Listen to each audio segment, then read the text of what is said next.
Hello friends, you're welcome on our channel commerce का बादशाह। तो इससे पहले मैंने 4 to 5 जो पार्ट्स हैं वो ऑलरेडी बैंकिंग के अपलोड कर दिए हैं। अगर आपने वो नहीं देखे हैं तो प्लीज़ पहले उन्हें ज़रूर देखिएगा। तो आज का जो हमारा टॉपिक है वो होने वाला है फ्रेंड्स, नेगोशिएबल इंस्ट्रूमेंट। यानी कि जब भी हम कभी भी क्या करते हैं, परचेज़ करते हैं या फिर कभी भी कुछ सेल करते हैं क्रेडिट के अंदर, तो उस कंडीशन में क्या होता है कि हम एक नेगोशिएबल इंस्ट्रूमेंट होता है जिसे हम क्रिएट करते हैं। तो जो हमारा नेगोशिएबल इंस्ट्रूमेंट है वो अकॉर्डिंग टू एक्ट 1881 के अंदर, मतलब कि जो एक्ट है वो 1881 है, उसके अकॉर्डिंग ये 1882 को आया था। तो फ्रेंड्स, आज जो हम यहाँ पर पढ़ने वाले हैं वो बेसिकली हम जो पढ़ने वाले हैं वो हमारा होगा नेगोशिएबल इंस्ट्रूमेंट, कि आखिर में ये नेगोशिएबल इंस्ट्रूमेंट क्या होता है। तो इसमें सबसे पहले आता है कि this is an enacted to define and amended law relating to bill of exchange, cheque and promissory note. तो यहाँ पर फ्रेंड्स क्या कहता है कि जो हमारा एक नेगोशिएबल इंस्ट्रूमेंट होता है वो एक ऐसा इंस्ट्रूमेंट होता है जिसके अंदर जो हमारा लॉ होता है उसके द्वारा ये बनाया गया है। और बेसिकली जो हमारा बिल ऑफ एक्सचेंज होता है, जो हमारा प्रोमिसरी नोट होता है, जो हमारा चेक होता है, वो हमारे इस एक्ट के अंदर डिफाइन किए गए हैं। अगर आपसे कोई पूछता है कि जो नेगोशिएबल इंस्ट्रूमेंट है उसके अंदर हम क्या क्या इंक्लूड करते हैं, तो आप क्या कहेंगे कि bill of exchange, cheque and promissory note, ये 3 चीज़ें होती हैं जो कि हम क्या करते हैं, इसके अंदर इंक्लूड करते हैं। और इससे प्रीवियस वाली जो हमारी वीडियो थी उसके अंदर मैंने चेक और उसके टाइप को ऑलरेडी मैं एक्सप्लेन कर चुकी हूँ। तो फ्रेंड्स, जब हम इसकी बात करते हैं तो यहाँ पर हमारे पास 3 चीज़ें आती है। एक हमारे पास आता है बिल ऑफ एक्सचेंज, एक हमारे पास आता है प्रोमिसरी नोट और एक हमारे पास आता है चेक। तो यानी कि जो हमारा बिल ऑफ एक्सचेंज था वो अगर हम उसकी बात करते हैं, चेक की बात करते हैं और हमारे प्रोमिसरी नोट की बात करते हैं, तो जो हमारा प्रोमिसरी नोट होता है वो हमारा अकॉर्डिंग टू सेक्शन 4 के अंदर आता है, और जो हमारा बिल ऑफ एक्सचेंज होता है वो हमारा अकॉर्डिंग टू सेक्शन 5 के अंदर आता है, और जो हमारा चेक होता है वो 6 के अंदर आता है। तो आई होप आपको ये तीनों सेक्शन याद हो गए होंगे। इसके बाद आता है कि this act come into force on 1 मार्च 1882। यानी इसका जो एक्ट था वो क्या था, 1881, बट जब ये फोर्स में आया यानी कि जब ये लागू कर दिया गया था वो क्या था, 1 मार्च 1882 को जो है वो नेगोशिएबल इंस्ट्रूमेंट को एक तरह से इन्फोर्स में लाया गया था। इसके बाद आता है कि this act is applicable to whole India including Jammu and Kashmir. यानी कि कुछ एक लॉज ऐसे होते थे जो कि हमारे जम्मू एंड कश्मीर के ऊपर अप्लाई नहीं होते थे, बट जो हमारा नेगोशिएबल इंस्ट्रूमेंट होता है वो हमारा हर जगह यानी कि पूरी की पूरी इंडिया के ऊपर अप्लाई होता है विद जम्मू एंड कश्मीर। इसके बाद आता है कि negotiable instrument is transferable by delivery और बाय एंडोर्समेंट एंड डिलीवरी। यानी कि जो आपका नेगोशिएबल इंस्ट्रूमेंट होता है उसको आप क्या कर सकते हो, किसी दूसरे पर्सन को दे सकते हो। फॉर एग्जांपल मैं हूँ और मैंने क्या किया, किसी और पर्सन को, मतलब कि मुझे क्या देना था, एक नेगोशिएबल इंस्ट्रूमेंट देना था किसी बी नाम के पर्सन को। अब उस बी को मान लो एक्स नाम के एक पर्सन को देना था। तो यहाँ पर क्या हुआ, जब मैंने बी को दिया और बी ने उसे सेम को किसको ट्रांसफ़र कर दिया, एक्स को। तो यानी कि जो हमारा नेगोशिएबल इंस्ट्रूमेंट होता है वो हमेशा एंडोर्समेंट होता है कि हम किसी और को भी ट्रांसफ़र उसे कर सकते हैं। नेक्स्ट आता है the transfer entitle a person to the sum of money mention therein. यानी कि जो भी हमारी चीज़ होती है और उसके ऊपर जितना भी अमाउंट मैंशन होता है और जितना भी अमाउंट उसके ऊपर मेंशन होता है, फॉर एग्जांपल अगर मैंने कोई बिल ऑफ एक्सचेंज बनाया और उसके ऊपर मैंने 500 रुपये लिख दिया, तो अब जब भी ट्रांसफ़र होगा तो जो जिस भी पर्सन के पास वो होगा तो वो क्या करेगा, 500 रुपये रिसीव कर सकता है, क्योंकि उस जो नेगोशिएबल इंस्ट्रूमेंट है जो कि ट्रांसफ़र किया गया है उसके ऊपर कितना अमाउंट लिखा हुआ था, 500। नेक्स्ट आता है the term negotiable instrument means a written document which entitle a person to a sum of money. यानी कि जो भी हमारे नेगोशिएबल इंस्ट्रूमेंट होते हैं वो सारे के सारे एक रिटन फॉर्म में होते हैं। यानी कि जितने भी आपके इंस्ट्रूमेंट होंगे वो कभी भी ओरल नहीं होके बल्कि रिटन होते हैं एज अ प्रूफ। नेक्स्ट कहता है इसके अंदर जो होते हैं वो जनरली बिल ऑफ एक्सचेंज आता है, आपका चेक आता है और प्रोमिसरी नोट आता है। तो फ्रेंड्स, अब जो हम सबसे पहले पढ़ेंगे वो हम पढ़ेंगे कि आखिर में ये नेगोशिएबल इंस्ट्रूमेंट होता क्या है। तो ये जर्नली इसका एक बेसिक सा मतलब है नेगोशिएबल। नेगोशिएबल का मतलब होता है ट्रांसफरेबिलिटी, यानी जिसे हम ट्रांसफ़र कर सकते हैं। इसके बाद आता है इंस्ट्रूमेंट। इंस्ट्रूमेंट क्या होता है? एक पेपर मतलब पीस ऑफ पेपर होता है, यानी पेपर का टुकड़ा। अगर हम नेगोशिएबल प्लस में इंस्ट्रूमेंट को हम क्या बोलते हैं? नेगोशिएबल इंस्ट्रूमेंट, यानी कि एक ऐसा डॉक्यूमेंट जिसे हम क्या कर सकते हैं? ट्रांसफ़र कर सकते हैं किसी भी पर्सन को, तो उसे कहा जाता है नेगोशिएबल इंस्ट्रूमेंट, जो कि आपका एक्ट 1881 के अकॉर्डिंग आया था। और ये जो हमारा कम इनटू फोर्स आया था वो था 1 मार्च 1882। आई होप आपको यहाँ तक बेसिक जो मतलब है नेगोशिएबल इंस्ट्रूमेंट का वो समझ आ गया होगा। इसके बाद जो हम करेंगे वो हमारा होगा बिल ऑफ एक्सचेंज। फ्रेंड्स, ये हमारे कुछ सेक्शंस गिवन हैं, जैसे कि हमारा जो प्रोमिसरी नोट है वो सेक्शन 4 के अंदर आता है, बिल ऑफ एक्सचेंज जो है वो सेक्शन 5 के अंदर आता है, और जो चेक है वो हमारा सेक्शन 6 के अंदर आता है। इसके बाद हम पढ़ने वाले हैं कि जो हमारा नेगोशिएबल इंस्ट्रूमेंट होता है उसके क्या क्या फीचर्स होते हैं।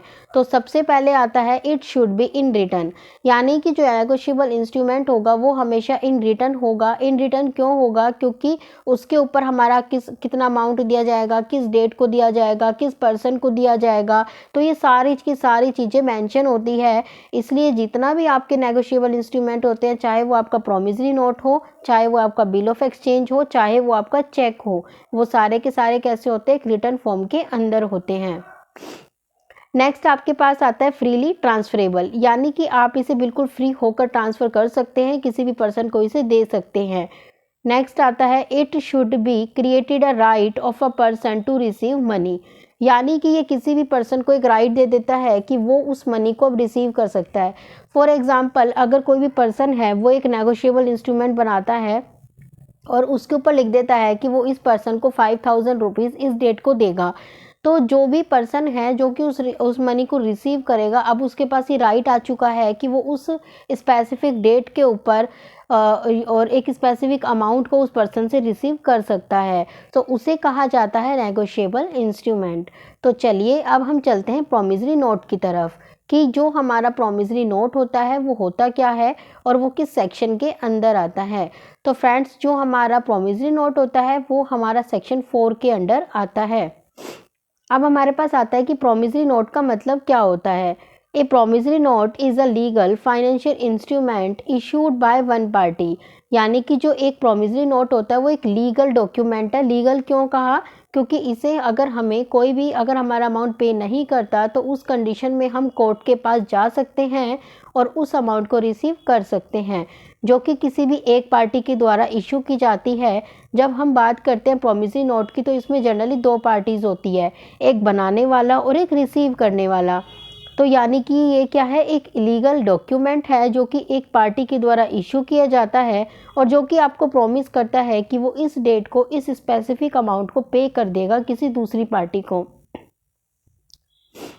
नेक्स्ट हमारे पास आता है a promissory note is an instrument in writing containing an unconditional undertaking, यानी कि जो भी हमारा प्रोमिसरी नोट होगा वो राइटिंग में तो होगा, प्लस में वो अनकंडीशनल होगा। अब फॉर एग्जांपल ए और बी 2 पर्सन है। अब ए को जो है वो बी को पैसे देने हैं, मान लो 5000 रुपये देने हैं, और वो कहता है कि मैं आपको 28 फरवरी को ये अमाउंट जो है वो 28 फरवरी 2024 को ये अमाउंट पे कर दूंगा।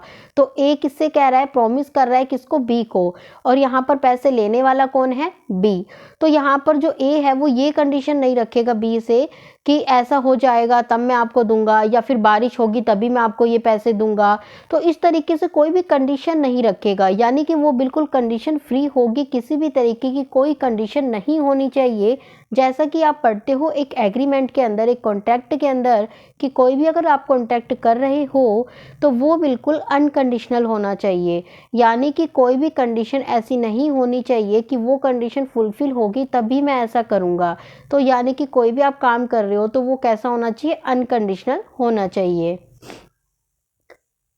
फ्रेंड्स, इसके बाद आता है पार्टीज़, यानी कि आप जब प्रोमिसरी नोट बनाते हो तो उसके अंदर जनरली 2 पार्टीज़ होती है, एक होता है मेकर और एक होता है payee. Maker the person who make the promissory note and promise to pay is called maker. Maker वो पर्सन होता है जो कि प्रॉमिसरी नोट को बनाता है। इस एग्जाम्पल के अंदर पैसे देने किसको है, ए को, तो प्रॉमिसरी नोट कौन बनाएगा, ए बनाएगा और उसके ऊपर साइन वगैरह कर देगा और कहेगा कि हाँ मैं बी को इतने रुपए पे करूँगा, तो वो हमारा कौन हो गया, मेकर। यानी कि बिल को बनाने वाला कौन होता है, मेकर। और पेई कौन होता है, the person to whom the payment is to be made, यानी कि वो पर्सन जो पेमेंट को क्या कर रहा है, मेड कर रहा है, तो उसे क्या कहा जाता है, पेई कहा जाता है। तो बेसिकली जो हमारा प्रॉमिसरी नोट होता है उसके अंदर हमारी यही दोनों पार्टीज होती है। अब हम चलते हैं नेक्स्ट की तरफ।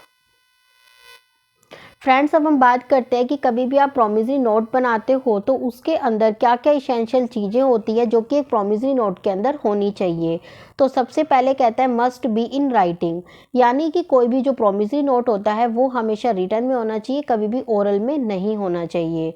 Must contain an undertaking to pay, यानी कि आपको वो पेमेंट करनी ही करनी है, इस दिन आपको ये पेमेंट करनी ही पड़ेगी। तो यानी कि जब आप एक स्पेसिफिक कह देते हो कि मैं ये पेमेंट ज़रूर करूँगा। मस्ट बी अनकंडीशनल, यानी कि कोई भी किसी भी तरीके की कंडीशन यहाँ पर अवेलेबल नहीं होनी चाहिए। अगर कोई भी कंडीशन होती है तो वो कभी भी नेगोशिएबल इंस्ट्रूमेंट होता ही नहीं है, तो यानी कि वो कभी भी एक एग्रीमेंट होगा ही नहीं। तो यानी कि आप कभी भी कोई भी एक एग्रीमेंट कर रहे हो तो वो बिल्कुल अनकंडीशनल होना चाहिए। नेक्स्ट कहता है कि must be sign by maker, यानी कि जो भी उसे बना रहा है, यानी कि जो भी पे करेगा तो वो क्या करता है, उसे साइन करता है और बोलता है कि हाँ मैं इस पर्टिकुलर डेट को ये स्पेसिफिक अमाउंट पे कर दूंगा। नेक्स्ट आता है सम पेबल मस्ट बी सर्टेन, यानी कि जो भी आप अमाउंट दोगे, पे करोगे, वो बिल्कुल सर्टेन होना चाहिए, बिल्कुल पता होना चाहिए कि इतना अमाउंट मुझे पे करना ही करना है।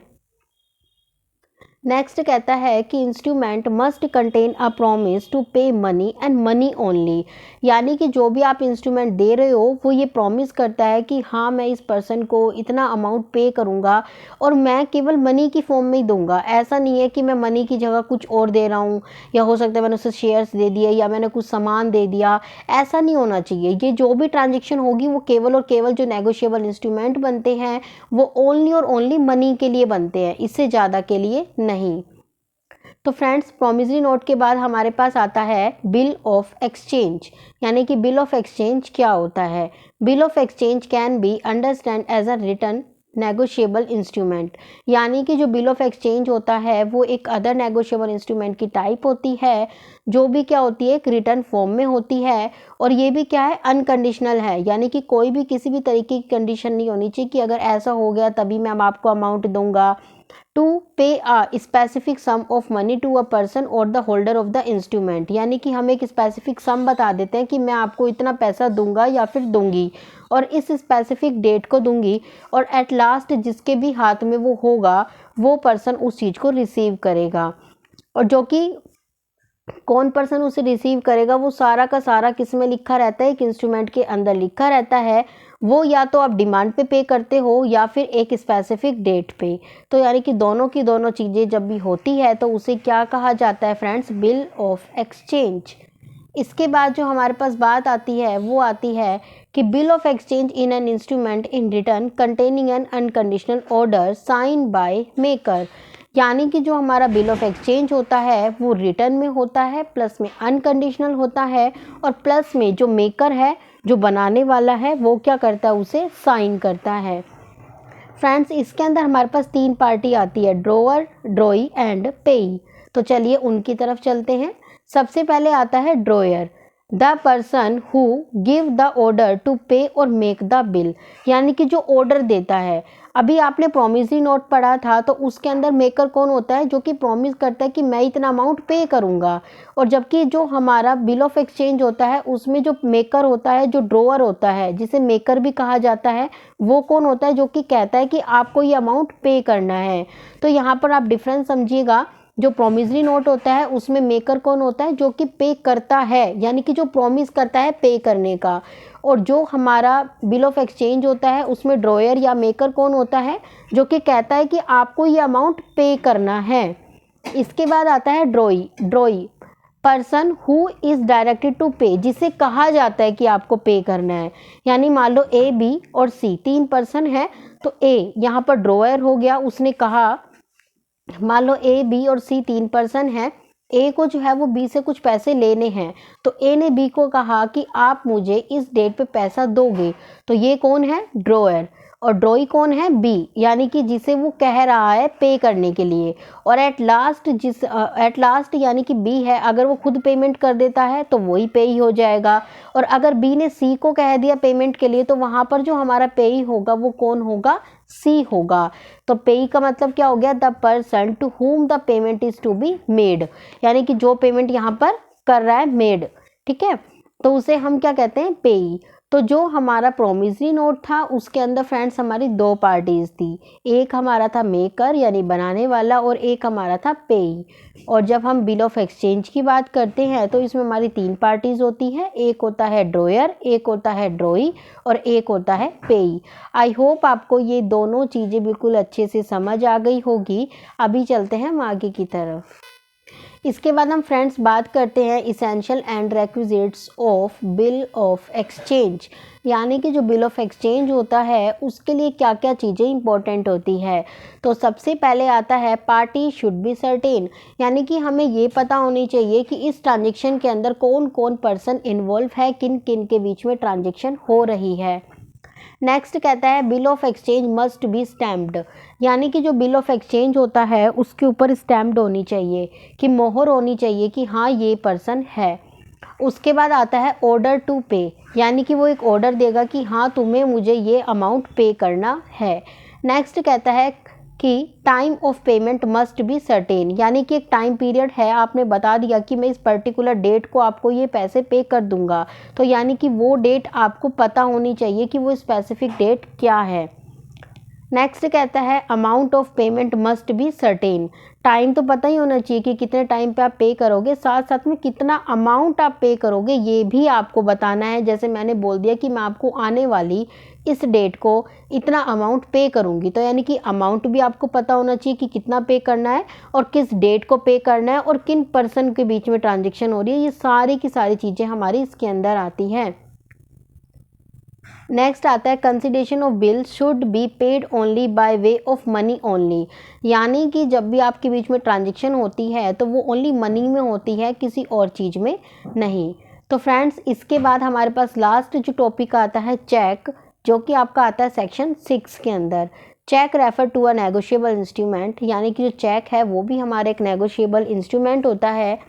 that contain an unconditional order to the bank to pay a certain sum mentioned in the instrument, यानी कि ये भी एक अनकंडीशनल ऑर्डर है जब आप बैंक को कहते हो कि आपको इस पर्सन को ये अमाउंट पे करना है, यानी कि आप क्या दे रहे हो? एक बैंक को ऑर्डर दे रहे हो कि आपको इस स्पेसिफिक पर्सन को इतना अमाउंट पे करना है, तो वो हमारा होता है चेक।